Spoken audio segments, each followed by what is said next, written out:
Dilshad garden में आग लगने से फैक्ट्री में हुआ काफी नुकसान। कड़ी मशक्कत के बाद आग पर पाया गया काबू। दमकल विभाग के 100 लोगों ने आग को बुझाया। विभाग के 2 लोग हुए जख्मी। कृष्णनगर में वैक्सीन रजिस्ट्रेशन के लिए लगाया गया कैंप। काफी लोगों ने आकर कराया रजिस्ट्रेशन। कैंप लगने से काफी लोगों को सहूलियत हुई।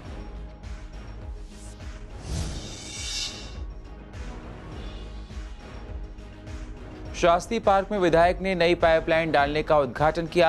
इलाके के लोगों ने विधायक को समस्याएं गिनाई। जल्द से जल्द दूर होंगी इलाके की समस्या।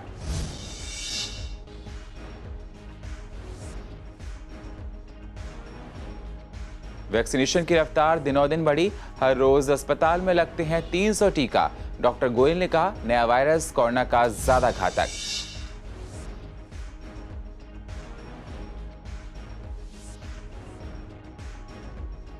और जीटीबी अस्पताल में कोविड-19 के डर से अस्पताल में कम आ रहे हैं लोग। कोरोना का डर लोगों में अभी भी अस्पताल में और विभाग में मरीज आना हुआ कम।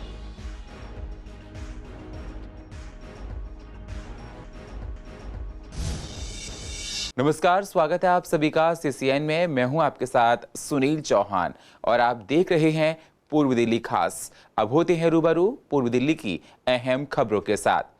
दिलशाद गार्डन इंडस्ट्रियल एरिया के दामोदर पार्क में एमटीएनएल कार्यालय के पास एक फैक्ट्री में सुबह 8 बजे आग लगी थी, जबकि इस घटना की वजह से पूरे इलाके में हड़कंप मच गया। फैक्ट्री में लगी आग बेहद भयंकर और चारों तरफ धुआं का काला गुब्बार फैला हुआ है। हालांकि अभी तक किसी भी तरह के जानमाल के नुकसान की कोई भी खबर सामने नहीं आई। सेलोटेप के इस फैक्ट्री में लगी आग पर काबू पाने में दमकल विभाग के पसीने छूट गए। आग लगने की सूचना के बाद दमकल की कई गाड़ियां मौके पर पहुंची। लगभग 100 लोगों ने आग को बड़ी मुश्किल से बुझाया है। फिलहाल किसी के जान माल का नुकसान नहीं हुआ है। 8:35 पर ये फायर की इत्तला मिली थी। इनिशियल टर्नआउट के बाद इसकी कैटेगरी को बढ़ाया गया। अभी मीडियम कैटेगरी की फायर है और इस पर हमारे पास 27 गाड़ियाँ यहाँ पे और 100 स्टाफ से ज़्यादा हमारा कार्यरत है। आग को हमने चारों तरफ से कंट्रोल कर लिया है, लेकिन अंदर जो पॉकेट्स हैं, कुछ शटर वगैरह हैं, उसमें पैकेजिंग मटेरियल है, उसको बुझाने में थोड़ा टाइम लग रहा है, लेकिन फायर इज़ अंडर कंट्रोल है। स्टेशनरी मटेरियल बनता है, एडेसिव टेप्स हैं, ग्लू हैं, और उसका जो पैकेजिंग मटेरियल है, गत्ते वगैरह के डिब्बे जो होते हैं, वो 4th फ्लोर पर है। उसमें 4th फ्लोर पे फायर थी और कुछ ओपन शेड से कुछ पोर्शन 3rd फ्लोर में भी हुआ है। लेकिन फैक्ट्री जैसे आप देख रहे हैं बहुत बड़ा एरिया है, इसको हमने बहुत हमारे स्टाफ ने तत्परता से कार्य करते हुए आग को उसी फ्लोर पे रोक दिया और अभी फायर इज़ अंडर कंट्रोल। देखिए, इनका जो स्टाफ कोई सूचना हमें नहीं मिली, लेकिन हमारे 2 दमकल कर्मियों को कांच टूटने से लगी है, चोट लगी है, उनको फर्स्ट एड दे दिया गया है। वालों ने हमको नीचे उतार दिया तो फिर वो फायर वाले अपना काम करते हैं। करीब कितने बजे की घटना हुई? ये कोई 7:30 और 8 के बीच की बात है। लगभग कितना मजदूर काम करता होगा? यहाँ पे 250 के आसपास लेबर है। तो क्या 24 घंटे इधर काम चलता है कैसे? नहीं, ये 8:30 बजे फैक्ट्री चालू होती है, 6:30 बजे छुट्टी हो जाती है। नाइट में सिर्फ नीचे मोल्डिंग मशीन है, वो चलती है। तो कहीं ना कहीं आप सुबह जब आ रहे थे तो आग लगी हुई मिली थी? जब हम आए तो आग लगी हुई थी। जब आया तो देखा धुआं उठा हुआ है। मेरे बॉस लगे हुए हैं, मैं भी बॉस के साथ भागा पाइप लेके पानी का। वैसे मोटर लगी हुई है, उसका पाइप लेके गए थे, वो बीच में टूट गया। किस चीज़ की फैक्ट्री है? ये सेलोटेप प्रीमियर स्टेशनरी बॉस है हमारे, उन्होंने सबको एक बार में ही आवाज़ देकर नीचे बुला लिया था। यहाँ से 1 किलोमीटर दूर तक जो था तो वहाँ आग लग चुकी थी। काफ़ी ये धुआं उठ के ऊपर की तरफ जा रहा था, तो हमने इधर की तरफ आ रहे थे देखने के लिए, तो यहाँ देखे करीब 10:30 बजे करीब आग लग चुका था। नहीं, कोई आघात नहीं हुआ, ऐसी कोई दिक्कत नहीं है, दुर्घटना कोई नहीं है। दिलशाद गार्डन इंडस्ट्रियल एरिया के दामोदर पार्क में सुबह 8 बजे लगभग करीब एक सेलो टेप की फैक्ट्री में आग लग जाती है, जिसके बाद फायर ब्रिगेड की गाड़ियां और पुलिस के जो ऑफिसर्स हैं, पुलिसकर्मी हैं, वो मौके पर पहुंचते हैं और लगभग 27 गाड़ियां मौके पर पहुंचती हैं और उसके बाद 100 स्टाफ कर्मी जो आग बुझाने में लगे होते हैं और उसके बाद बड़ी मशक्कत के बाद जो आग पर काबू पा लिया जाता है। और जो इधर 100 स्टाफ फायर ब्रिगेड का लगा हुआ था, जो आग बुझाने में लगा हुआ था, उनमें 2 जने ऐसे हैं कि जो अंदर पहुंचे थे आग बुझाने के लिए, पर कांच टूटने के कारण उनके हाथ पर चोट लग जाती है और उनको एम्बुलेंस में लेकर अस्पताल ले जाया जाता है। और कहीं ना कहीं देखा जा रहा है कि आग पर जो काबू है वो 4 से 5 घंटे की मशक्कत के बाद इस आग पर काबू पा लिया जाता है। कैमरा पर्सन ललित कुमार के साथ कुणाल शर्मा, सीसीएन न्यूज़ दिल्ली। दिल्ली में कोरोना के केस लगातार बढ़ते जा रहे हैं, जिसको देखते हुए लोगों में डर भी बना हुआ है। जीटीबी अस्पताल में पहले से लोग उपचार के लिए कम आ रहे हैं। वैक्सीन लगवाने के लिए लोगों में वो उत्साह नहीं है जो पहले था। कोरोना का डर लोगों में है और ओपीडी में भी भीड़ कम है। ये टीका के वैक्सीनेशन के लिए गए थे। अच्छा, ज़्यादातर लोग टीका लगवाने आ रहे हैं? हाँ, टीका लगवाने आ रहे हैं। हमने देखे यहाँ कोरोना के टेस्टिंग चल रही है और सब चीज़ मतलब कि सारा ठीक हो रहा। मतलब और भी कई बीमारियाँ हो गई, बीपी शुगर सब चीज़ को कोई परेशानी हो रही है? नहीं। आप ही अंदर गए थे अंकल जी, इसलिए? तो बच्चे के पैर में फ्रैक्चर था, उसको दिखाने गए थे। अच्छा, कोई परेशानी तो नहीं? नहीं, कोई परेशानी नहीं। ज़्यादा टाइम नहीं लगा, वहाँ लाइन में पहले पर्ची वगैरह में टाइम लगा था। मतलब सभी चीज़ का इलाज चल रहा है? अंदर इलाज तो वैसे मैंने वो जो है आपका क्या है, वैसे दूसरे भी पेशेंट्स का है इलाज चल रहा है वैसे, जैसे कुछ पैरालाइज हुए हैं या गए उनका भी हो रहा है इस तरीके का। देखिए, मैं स्पेसिफिकली वो कोविड वाले सेक्शन में गया नहीं, क्योंकि कोविड का तो मैं पेशेंट नहीं हूँ। मेरे एक अंकल हैं, वो एडमिटेड हैं, मैं उनको देखने गया था, तो उनका तो अटेंड हो रहा है, ट्रीटमेंट चल रहा है अभी। देखिए, अंदर अभी मैं इतना ज़्यादा टाइम बैठा नहीं हूँ, तो मैं इतना नहीं कह सकता कि वहाँ पे कैसी उनकी वो ड्यूटीज़ हैं, कैसी वो फंक्शन कर रहे हैं। यहाँ तो सारे पेशेंट आ रहे हैं, यहाँ पे सबका इलाज चल रहा है। अभी हमने किडनी वाले से मिलकर आए कि उसका भी इलाज सही चल रहा है। पूर्व दिल्ली के कृष्णानगर के गोयल हॉस्पिटल में लोग वैक्सीनेशन के लिए आगे आ रहे हैं। अस्पताल में लगभग 300 लोगों को रोज वैक्सीन लगाई जा रही है। अब लोग वैक्सीन लगवाने के लिए काफी आ रहे हैं। डॉक्टर अनिल गोयल ने बताया कि कोरोना की रफ्तार लगातार बढ़ रही है, लोग एहतियात बरतें, नया वेरिएंट लोगों के लिए घातक हो रहा है। ये जो नया वेरिएंट आया ये बहुत ज़्यादा इन्फेक्शस है। मतलब पहले जैसे एक जिस पेशेंट इन्फेक्शन होता था वो 4-8 को फैलाता था, ये अब 20 से 30 लोगों को इन्फेक्ट कर दे रहा है। तो इसीलिए बहुत तेज़ी से ये फैल रहा है, पहली बात तो हमको बहुत ज़्यादा चिंता का विषय है। दूसरा बात आपने कहा वैक्सीनेशन का, तो वैक्सीनेशन में भी अभी हमारे हिसाब से स्लो प्रोग्रेस है। अगर ये प्रोग्रेस हुई तो 6-8 महीने तो पूरा वैक्सीनेशन दिल्ली में जो पॉपुलेशन है 50 लाख से 60 लाख जिसको लगना है उसमें वक्त लग जाएगा। जैसे अभी कल के ऑर्डर में इन्होंने कॉरपोरेट में करा कि जिस कॉरपोरेट हाउस में 100 लोग हैं वहाँ वैक्सीनेशन होगा, तो ये एक अच्छा कदम है। मेरे को तो लगता है वैक्सीनेशन को और बढ़ावा देने के लिए स्कूलों में, कम्युनिटी सेंटर्स में, मंदिरों में, जहाँ जहाँ भी पब्लिक प्लेसेस हैं वहाँ पर भी वैक्सीनेशन शुरू करना चाहिए। अगर हमको 2-3 महीने में जो पॉपुलेशन को टारगेटेड पॉपुलेशन को वैक्सीनेशन करना है। क्या डर लोगों का निकल चुका है? क्या इतनी डिमांड अब दोबारा आ गया है। अब डर जो था खत्म हो गया था। वैक्सीन का तो डर देखिए, कोरोना का भी डर खत्म हो गया था और वैक्सीन से हेजिटेंसी थी कि वैक्सीन सेफ है कि नहीं, इफेक्टिव है कि नहीं, साइड इफ़ेक्ट्स हैं, ये है वो है। लेकिन अब जब कोरोना बढ़ा है और जब लोगों ने देखा उनके घर के आसपास इतनी तेज़ी से कोरोना के पेशेंट्स बढ़े, वैक्सीन की डिमांड भी बढ़ गई है, वैक्सीन की हेजिटेंसी भी कम हो गई है, क्योंकि लोगों को अब पता चल गया है कि बचना है तो वैक्सीन एक बहुत इंपॉर्टेंट चीज़ है, नंबर 1, और दूसरा कोविड अप्रोप्रिएट बिहेवियर वो बहुत इंपॉर्टेंट है। देखिए, जिस तरीके से कोविड के पेशेंट या कोविड का जो खौफ है हम लोगों में बढ़ रहा है, उसके लिए हमारे पास अगर देखें तो रास्ता सिर्फ यही है कि एक तो वैक्सीनेशन, एक उसके जो भी सरकारी जो मापदंड दिए गए हैं, चाहे वो मास्क है या 2 गज की दूरी है, इसके ऊपर इम्प्लीमेंट करना बहुत ज़रूरी है। इसका मैं ये कहना चाहूँगा कि जो वैक्सीनेशन के जो भी क्राइटेरिया है कि मान लीजिए 45 साल से ऊपर के लिए आज सरकारों ने रखा हुआ है, वो उन सबसे मैं विनती करना चाहूँगा, हर उन पेरेंट्स से, हर उन बच्चों से कि जो भी जिनके घरों में 45 साल से ऊपर के लोग रहते हैं उनको आप जरूर थोड़ा सा जागरूक करें वैक्सीनेशन के लिए, क्योंकि यही एक हमारे लिए जो मन में हमारे डर फैला हुआ है उसको दूर करने का सबसे बढ़िया उपाय यही है। क्योंकि जैसे वैक्सीन आई है, जब तक हिंदुस्तान में वैक्सीन नहीं आई थी तब तक लोग कह रहे थे वैक्सीन आनी चाहिए। आज हिंदुस्तान में वैक्सीन आ चुकी है, लोग डर रहे हैं। लोगों को डरना नहीं चाहिए, वैक्सीन जरूर लगवानी चाहिए। वैक्सीन अगर लगवाई होगी एंटीबॉडी उनकी बनेगी और 2 डोज लगवानी चाहिए, तभी उसी का फायदा है। लोग कुछ समझ रहे हैं कि वैक्सीन लगवाने से हमें कोरोना नहीं होगा, ऐसा नहीं है। कोरोना होगा, लेकिन उसके लिए एंटीबॉडी अगर आपकी बनी होगी तो वैक्सीन का बहुत ज़्यादा आपको बेनिफिट मिलेगा। कुछ लोग ये समझते हैं कि वैक्सीन से नुकसान हो रहा है, कुछ लोग कहते हैं कि हमें अटैक हो गया, किसी कोई कुछ कहता है, ऐसा कुछ नहीं है। वैक्सीन लगवाएं, वैक्सीन लगवाने से जितनी ज़्यादा वैक्सीन लगेगी उतना ही कोविड हमारे देश में कम होगा, और कोविड जब कम होगा तो धीरे धीरे छोटी जो उम्र के उनको भी वैक्सीन का टाइम मिलेगा। दिल्ली में लगे नाइट कर्फ्यू की वजह से लोगों को परेशानियां हो रही हैं। बैंकेट हॉल के साथ पंडितों को भी परेशानियां हो रही हैं।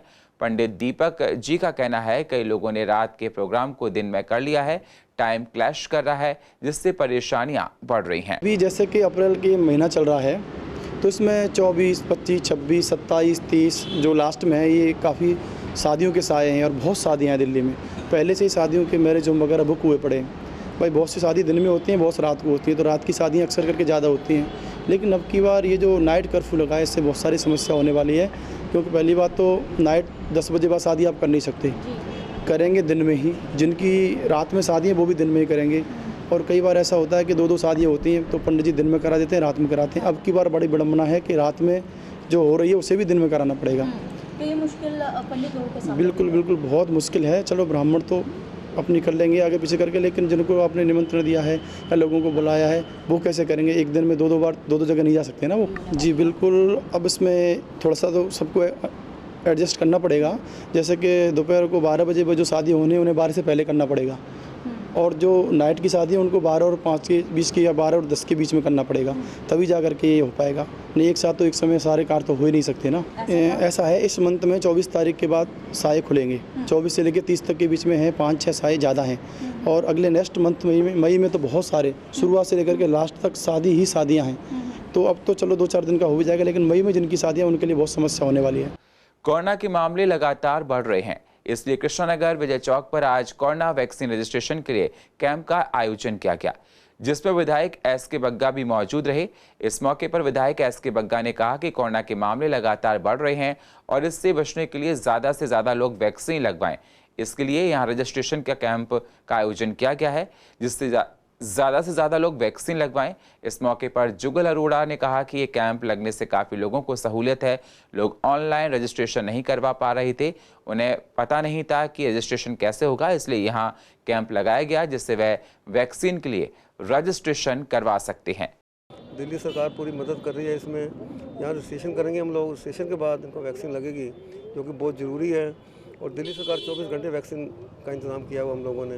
तो मैं लोगों से अपील करूँगा कि आप सब रजिस्ट्रेशन कराएं, उसके बाद सबको वैक्सीन लगेगी। सर जब मामले बढ़ रहे हैं तो क्या सर कैंप भी बढ़ेंगे धीरे धीरे? बिल्कुल कैंप भी बढ़ेंगे आपका। उसके बाद जो है टेस्ट के कैंप भी बढ़ रहे हैं, 24 घंटे टेस्टिंग का ऐलान कर दिया सीएम साहब ने। तो जैसे जैसे देखिए कुदरत का खेल है ये, इसमें आपके पर्सनल हाथ में कुछ भी नहीं है। दिल्ली सरकार तो इसके ऊपर कार्य कर सकती है, और उसके लिए हम टेस्ट जितने भी सेंटर होंगे सरकारी दफ्तरों में भी, आप पेपर पढ़ा होगा आपने, वहाँ भी हम खोलने जा रहे हैं। इससे कई लोग जो अवेयर नहीं है, जिनको मोबाइल चलाना नहीं आता, जिन्हें नेटवर्किंग नहीं आती, उनके लिए यह कैंप बहुत अच्छा साबित हो रहा है। दिल्ली सरकार का ये और एनजीओ का एक नया कदम है, जिससे आसानी से रजिस्ट्रेशन करा के, जैसे हॉस्पिटलों में लाइन लग रही है, भीड़ है, वो रजिस्ट्रेशन करा के आप जाएं और आपका आराम से टीकाकरण होगा। आपका परिवार सुरक्षित है तो ये देश सुरक्षित है। इसके लिए आपको वैक्सीन जरूर लगानी है।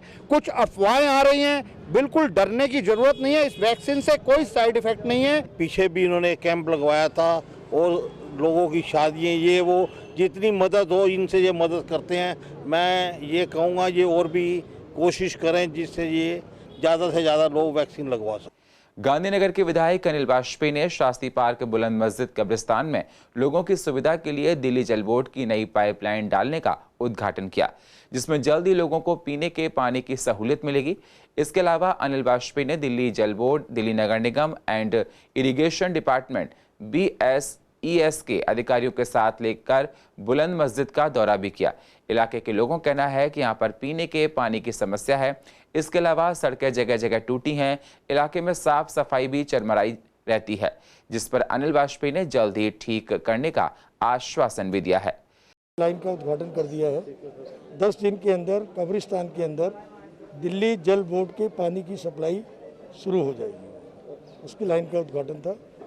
बाकी एरिया में था जो काम हमारा बुलंद मस्जिद में चल रहा है, उसका काम का अवलोकन करना भी था। लगभग 80% काम बुलंद मस्जिद में गलियों का ख़त्म हो गया है, 20% काम रह गया है, और जो काम रह गया है वो भी कोशिश मेरी ये होगी कि अब की बार ईद से पहले कोई गली बुलंद मस्जिद की ऐसी न रहे जो टूटी हुई हो और न हो। पानी तो अधिकारी अगर है तो वो बताएं कि पानी कब से कब तक आता है और कब आएगा, क्योंकि पानी का कोई टाइम नहीं है। जब आदमी सोने चला जाता है तो पानी आता है, कोई भरने वाला नहीं, पानी गिरता ऐसे खत्म हो जाता है। हमारी परेशानी जो थी मेन तो रोड की थी। विधायक साहब ने हमारे रोड के मामले में बहुत अच्छे वजह से वो उससे बहुत ज़्यादा गौर करके ये काम को अंजाम दिया है, और उसमें और भी काम के लिए जो सहूलियत के लिए जो भी वादा कर रहे हैं, जो भी काम बाकी है वो भी काम पूरा हो जाएगा। इलाके के हमारे रोड है वो टूटे हुए पड़े थे। माननीय विधायक जी का रहमो करम हुआ कि हम लोगों ने आज इनका सहयोग देखा, इलाके में सारे रोड सही हो चुके हैं। कुछ गलियां रह गई हैं जो टूटी फूटी रह गई हैं, वो भी इससे पहले बन जाएगी। हमारे विधायक जी का हम पूरी कॉलोनी के लोग धन्यवाद करते हैं। यहाँ पर अब की बार पानी का जो पंप का उद्घाटन कर रहे हैं, जो कि पानी की यहाँ की जो बुलंद नदी में पानी की समस्या है वो खत्म हो सके। तो और लोगों की यहाँ पे जो छोटी छोटी समस्याएं हैं वो भी हमारे विधायक जी सुन रहे हैं और उसका हाथ के हाथ अपने अधिकारियों के साथ आते हैं और उसका निवारण भी हाथ के हाथ किया जा रहा है। दिल्ली से गुरुद्वारा प्रबंधक कमेटी के चुनाव की तैयारियां जोरों पर हैं। दिल्ली में कोरोना भी बढ़ता जा रहा है। कोरोना को देखते हुए लोग एहतियात के साथ वोट मांग रहे हैं, प्रचार कर अपनी अपनी बातों को जनता के सामने रख रहे हैं। नॉमिनेशन फॉर्म फिल होने के बाद आज स्क्रूटनी थी। 10 तारीख तक नाम वापस लेने की तारीख है और उसके बाद से लोग जो है अपना काम में बिजी हो जाएंगे चुनाव के उसमें। और जहाँ तक चुनाव का है, मैं समझता हूँ ये गुरुद्वारा कमेटी का चुनाव है जिसमें गुरुद्वारा नाम आता है और धार्मिक चुनाव है। धार्मिक चुनाव के अंदर साफ़ सुथरा होना चाहिए और जो कहीं कोई ऐसा गंद या गंदी भाषा या गंद नहीं होना चाहिए जिससे ये लगे कि ये चुनाव दूसरों चुनाव की तरह हो रहे हैं। तो मैं समझता हूँ हर कैंडिडेट ये सोच के मैदान में आया है कि हम लोग गंद नहीं फैलने देंगे, किसी तरह का ऐसा काम नहीं होने देंगे जिससे कि ये हमारे गुरुद्वारों की या हमारे गुरुद्वारा इलेक्शन की कोई बदनामी। जहाँ तक प्रचार का सवाल है, देखिए जब हम प्रचार पर जाते हैं तो हमारा ये ख्याल होता है कि हमारे साथ 2, 3, 4, 5 लोग हों। और कई बार ऐसा होता है कि जो जानकार होते हैं जिसके घर जाते हैं वो साथ चले जाते हैं, दूसरा भी चला जाता है, तो इस तरह से कुछ गिनती बढ़ भी जाती है। लेकिन ठीक है, कोविड को ध्यान में रख के मास्क वगैरह लगा के, और कैंडिडेट की मजबूरी हो जाती है कि उसको मास्क उतारना पड़ जाता है क्योंकि मास्क से कई बार हमें पता ही नहीं लगता ये कैसा है, कौन है, क्या है। तो इसलिए अदरवाइज़ तो लोग ध्यान रख रहे हैं इसका। कोई अभी आज हमारी स्कूटनी थी, वहाँ पे बड़े शांति तरीके से सबने अपना अपना स्कूटनी क्लियर करा ली। और बात रही प्रचार की, प्रचार में हम कम से कम लोग ले आने की कोशिश करते हैं और मास्क लगा के सोशल डिस्टेंसिंग करके, हमारे पास सैनिटाइज़र होते हैं। हम कोई हाथ गलती से आपस में मिल जाए किसी से तो हम सैनिटाइज़ करके दोबारा फिर आगे चलते हैं और कोशिश रहती है कि सोशल डिस्टेंसिंग बनाकर रखें। और अब टाइम भी ऐसा आ गया कि इलेक्शन भी है, ऊपर से कोरोना का दोबारा से आना, तो दोनों चीज़ें एक ही टाइम पे बड़ा मैनेज करना मुश्किल हो रहा है। चुनावी माहौल मुझे नहीं पता, हमारे तो सेवा है, जिन्होंने इलेक्शन लड़ने हैं या चुनाव लड़ना है वो लड़ते रहे, हम तो सेवा भावना चल रहे हैं। हमारी रोज़ की रूटीन यही है, रोज़ लोगों से मिलना है, रोज़ लोगों के काम करने हैं। बस ये होता था कि पहले बैठकर कहीं ऑफिस में करते थे, अब रोड पर चलते हुए काम कर रहे हैं। तो बस हमारा यही है कि पहले भी सेवा की है, आगे भी सेवा करेंगे। चौहान बांगर से कांग्रेस के निगम पार्षद जुबेर अहमद ने नाइट कर्फ्यू का टाइम बदलने की मांग की है। जुबेर अहमद ने इस बारे में उपराज्यपाल अनिल बैजल से मुलाकात की और उन्हें एक ज्ञापन भी दिया है। ज्ञापन में कहा गया कि कर्फ्यू का समय रात 11 बजे से सुबह 4 बजे तक होना चाहिए। उन्होंने कहा कि रोजे शुरू होने वाले हैं, इसलिए कर्फ्यू के वक्त में थोड़ा बदलाव जरूरी है। दिल्ली के अंदर नाइट कर्फ्यू लगाया गया है जिसमें 10 बजे से सुबह 5 बजे तक का कर्फ्यू रहेगा। गवर्नर साहब से रिक्वेस्ट की है कि इसमें टाइम को थोड़ा चेंज कर दें, रात को 11 बजे से सुबह 4 बजे तक का कर दें, क्योंकि मुस्लिम जो हैं, जो मुस्लिम इलाके हैं उसमें गरीब तबका बहुत रहता है, रेहड़ी पटरी वाले रहते हैं जो होटलों पर खाना खाते हैं, सहरी करते हैं। और रमज़ान के अंदर 6:30 बजे से सुबह 4:30 बजे तक का टाइम होता है खाना खाने के लिए। उसके बाद सब रोज़े में वो हो जाता है, रोज़े में फिर खाना नहीं खा पाते हैं, वो पूरे दिन भूखे रहते हैं, भूखे प्यासे रहते हैं। मुझे रिक्वेस्ट की है कि इसमें टाइम को थोड़ा चेंज करें। और पूर्व दिल्ली की अधिक जानकारी के लिए आप YouTube पर जाकर CCN को सब्सक्राइब करें और फ्रेश अपडेट लेते रहें। और फिलहाल पूर्व दिल्ली खास में इतना ही। बाकी खबरों के लिए आप बने रहिए CCN के साथ। तब तक के लिए नमस्कार।